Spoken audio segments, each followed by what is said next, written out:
भाई। इस तरह गुंदोगदो की एंट्री हो जाती है। फिर वो बुलंद आवाज में कहता है, एक दफा तुमने कहा था कि शिकार मेरा और जिरगा आपका है भाई। अब हम दोनों शिकार करेंगे। अर्थुल साहब हाँ में सारे लाते हैं। फिर गुंदोगदो अपनी तलवार निकाल कर आगे बढ़ने लगता है।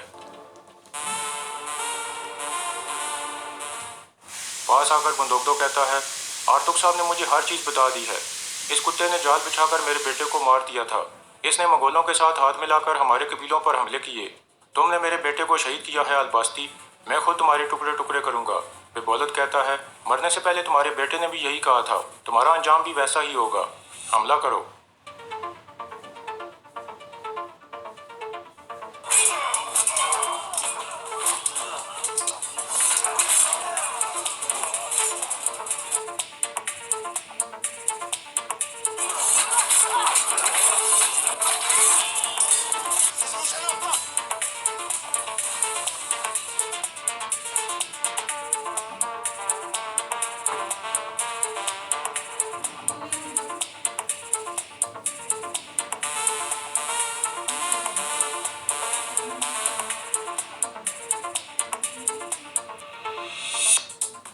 बेबौलत भागते भागते एक चोटी के किनारे पर पहुंच जाता है जिसके आगे दरिया था।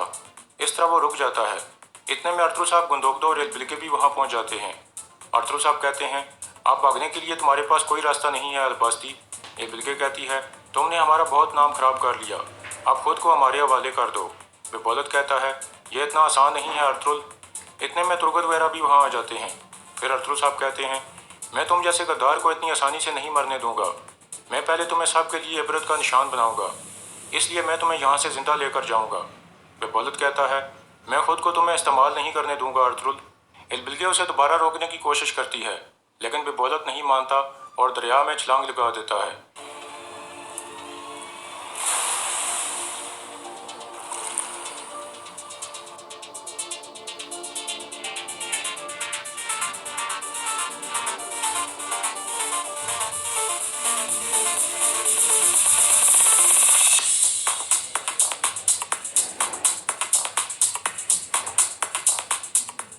इसके बाद अर्थुल साहब कहते हैं, तुमरुल, कुछ सिपाहियों को लेकर नीचे दरिया की तरफ जाओ और अलबास्ती की लाश के बगैर वापस ना आना। यह सुनकर दुमरुल रवाना हो जाता है। फिर गुंदोगदो कहता है, वो मेरे बेटे का कातिल है अर्थुल। उसकी लाश देखे बगैर मैं सुकून से नहीं बैठूंगा। अर्थुल साहब कहते हैं, जल्द या देर से उसकी लाश ऊपर आ जाएगी भाई। गुंदोगदो कहता है, इंशाल्लाह। इसी दौरान एलबिलके कुछ गमगीन थी और उसकी आंखों में आंसू थे। इतने में मलिक शाह वहां आकर कहता है, हमने बेबौलत के 3 आदमियों को जिंदा पकड़ लिया है सरदार। अर्थुल साहब कहते हैं, बहुत अच्छे। इसके बाद गुंदोगदो अपने भाई से मिलने के लिए आगे बढ़ता है।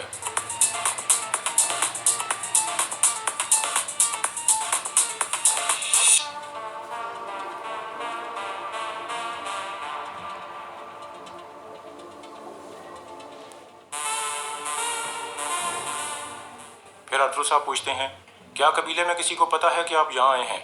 गुंदोगदो कहता है, नहीं, मैं पहले सोगत गया था और अर्थुल साहब को कहा था कि किसी को भी मत बताना। अर्थुल साहब कहते हैं, तो फिर पहले कबीले की तरफ चलते हैं भाई। मैंने एलबिलके खातून के कबीले में कुछ काम खत्म करने हैं। उस कबीले के सिपाहियों को भी पता चलना चाहिए कि उनका सरदार कितना बड़ा गद्दार था। फिर एलबिलके कहती है, गुंदोगदो साहब, सुलेमान की मौत के लिए मेरा अफसोस कबूल फरमाएं। हम में से कोई भी नहीं देख सका कि मेरा भाई कितना बड़ा गद्दार था। हमें माफ़ कर दें। गुंदोगदो कहता है, अगर अर्थुल साहब आपकी अच्छाई को पहचानते हैं तो मुझे कोई एतराज़ नहीं है खातून। यह कहकर गुंदोगदो चल पड़ता है। इसके बाद अर्थुल साहब कहते हैं, एलबिलके खातून, आप एक मुश्किल इम्तिहान से गुजरी हैं लेकिन आप कामयाब हो गई हैं। मैं जानता हूँ कि आपने जो किया है वो आसान नहीं था। आप ये जान लें कि ऐसा करके आपने बहुत से मासूमों की जान बचाई है। एलबिलके कहती है, अर्थुल साहब, अगर आप ना होते तो मैं कभी भी हकीकत को ना देख पाती। आपकी वजह से मेरी आंखों का पर्दा उतर गया है। ये मेरा सबसे बड़ा इनाम है। फिर अर्थुल साहब कहते हैं, सिपाहियों, पकड़े जाने वाले आदमियों को लेकर उमर कबीले की तरफ चले जाओ। यह सुनकर वो रवाना हो जाते हैं। फिर अर्थुल साहब और एलबिलके भी चल पड़ते हैं। दूसरी तरफ काय कबीले में सलजान अपने बेटे सुलेमान को याद करके रो रही थी। इसी दौरान उमर कबीले में सिरमा बहुत परेशान थी और कह रही थी, ऐसे लग रहा है जैसे दुनिया रुक गई हो। भाई की तरफ से कोई खबर नहीं आई। कहाँ है वो? इतने में कबीले का ढोल बजता है। सिरमा बाहर आ जाती है।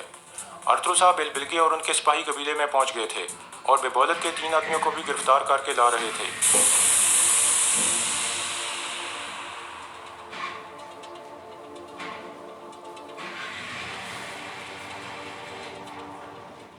उमर कबीले के लोग शोर कर रहे थे और हैरान थे।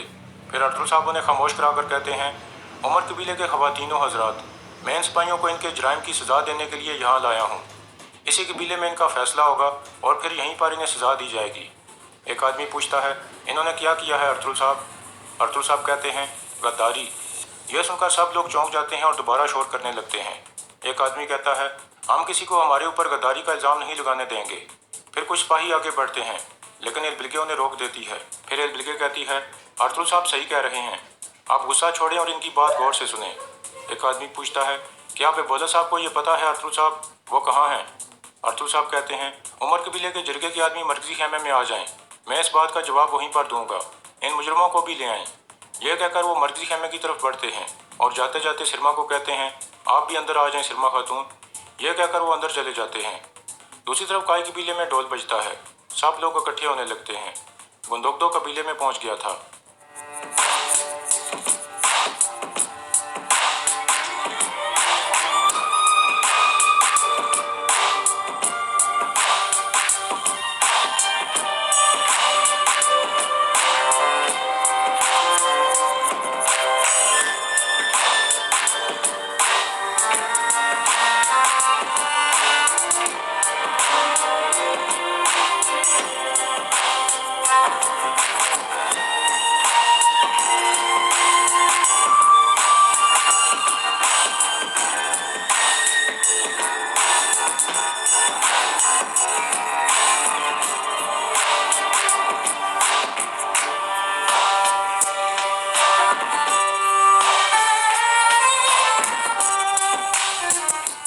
इस तरह अम्मा खातून गुंदोगदो को देखकर अब दीदा हो जाती हैं और फिर कहती हैं, खुश आमदीद बेटे, मैंने तुम्हें बहुत याद किया।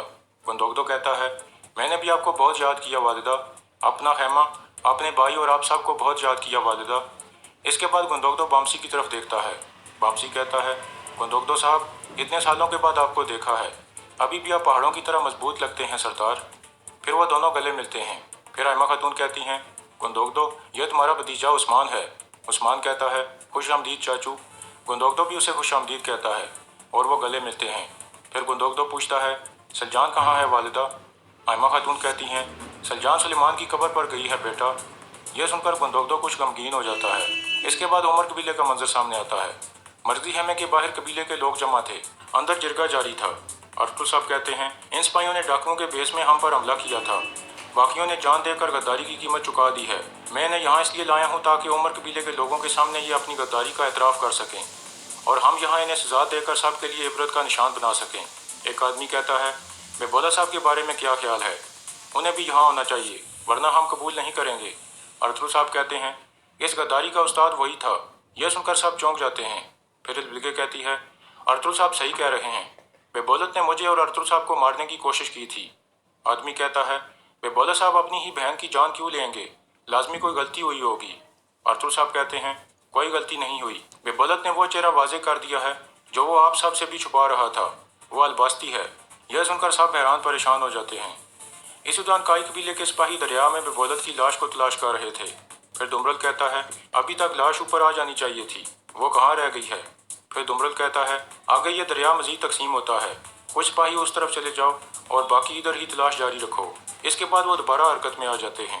दूसरी तरफ उमर कबीले में एक आदमी पूछता है, इन इल्ज़ामों का आपके पास क्या सबूत है अर्तुल साहब? अर्तुल साहब कहते हैं, यह 3 सिपाही और एलबिलगे खातून मेरे गवाह हैं। फिर सिरमा कहती है, बाजी, आप कहो कि यह सब गलतफहमी है और ये सच नहीं है, हमारा भाई अलबास्ती नहीं हो सकता। एलबिलगे कहती है, कोई गलतफहमी नहीं है, बेबोलत ही अलबास्ती है। फिर वो आदमी कहता है, हम ये कबूल नहीं कर सकते, हो सकता है एलबिलगे खातून भी झूठ बोल रही हो ताकि अर्तुल के करीब हो सके। यह सुनकर अर्तुल साहब खड़े हो जाते हैं और कहते हैं, तुम्हारी जुर्रत कैसे हुई ऐसी बात करने की?